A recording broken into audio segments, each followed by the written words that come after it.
பரிசுத்த நாமத்திற்கு ஸ்தோத்திரம் உண்டாவதாக. இன்றைய ஜீவவார்த்தை நிகழ்ச்சியை கேட்டுக்கொண்டிருக்கும் அனைவரையும் கர்த்தருடைய பரிசுத்த நாமத்தினால் வாழ்த்துகிறேன், ஆசீர்வதிக்கிறேன்.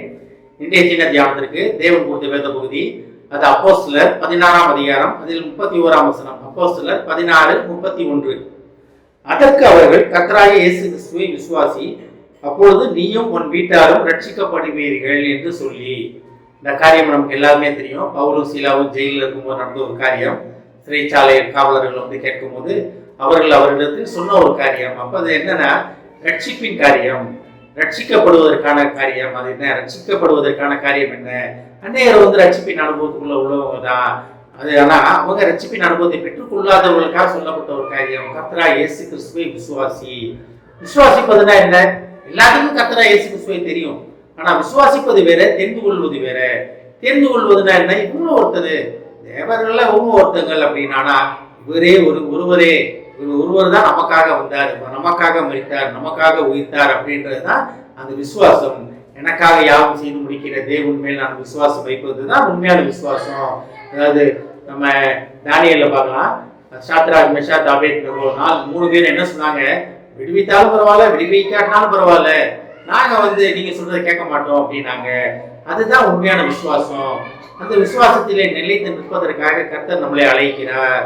கர்த்தர் மேல விசுவாசம் வைக்க வேண்டும். எப்போதும் நம்ம ரட்சிக்கப்படுவோம். ரட்சிப்பு என்பது அனுதின அனுபவம். ரட்சிப்பு என்பது ஒரு தடவை பெற்றுட்டோம், நாங்க ரட்சிக்கப்பட்டீங்க, அதனால எனக்கு எல்லாமே சரி அப்படின்னு நினைச்சோம்னா நம்ம விழுந்து போறவர்கள் தான். நம்ம விழுந்து போயிட்டோம்னு தான் அர்த்தம். ரட்சிப்பின் அனுபவம் என்பது அனுதினம் நம்ம பாதுகாத்துக் கொள்ள வேண்டிய ஒரு அனுபவம். அது தினமும் நம்ம குளிக்கிறோம், நம்ம தினமும் பல் வளர்க்குறோம், தினமும் நல்ல துணியை போடுறோம், அழுக்கு துணியை போடுறது கிடையாது. அது வீட்டிலே இருந்தாலுமே டெய்லி குளிக்கிறோம், டெய்லி பல் வளர்க்குறோம். ஏன்னா 2-3 நாள் கழிச்சதுக்கு அப்புறம் நம்ம மேல நம்மளுக்கே நார ஆரம்பிக்கும். ரட்சிப்பின் அனுபவம் தினமுமே அதை புதுப்பித்துக் கொள்ள வேண்டிய ஒரு அனுபவம். நான் ரட்சிக்கப்பட்டேன்னு சொல்லிட்டு நான் இஷ்டப்படி இருக்கலாங்க. கர்த்தரை என்னை ரட்சித்து விட்டார், கர்த்தர் என்னை பாதுகாத்துக் கொள்வார், நான் என்ன செஞ்சாலும் தேவன் என்னை பாதுகாத்துக் கொள்வார்னு சொன்னா நம்ம விழுந்து போய் விடுவோம். ரட்சிப்பின் அனுபவம் என்பது நம்ம காத்துக்கொள்ள வேண்டியது. ரட்சிப்பு கர்த்தருடையது உண்மைதான். ஆனா அதை காத்துக்கொள்ளும் பொறுப்பை, அதை பெற்றுக்கொண்டு அதிலே நிலைத்து நிற்கும் பொறுப்பை கர்த்தர் நமக்கு தந்திருக்கிறார். அதை நம்ம புரிந்து கொள்ள வேண்டும். அப்ப ரட்சிப்பின் அனுபவத்தை பெற்றுக்கொண்டதோடு மட்டும் இல்லாமல் அதிலே நிலைத்து நிற்பதற்காக தேவன் உங்களை அழைக்கிறார். இதுல எப்படி நிலைத்து நிற்க முடியும்னா, கர்த்தராகிய இயேசு கிறிஸ்துவை விசுவாசிக்க வேண்டும். கர்த்தர் மேல கொண்ட விசுவாசமே, கர்த்தர் மேல் கொண்ட அன்பே, கர்த்தர் மேல கொண்ட பற்றுதலே நம்மளை அதிலே நிலைத்து நிற்க வைக்கும்.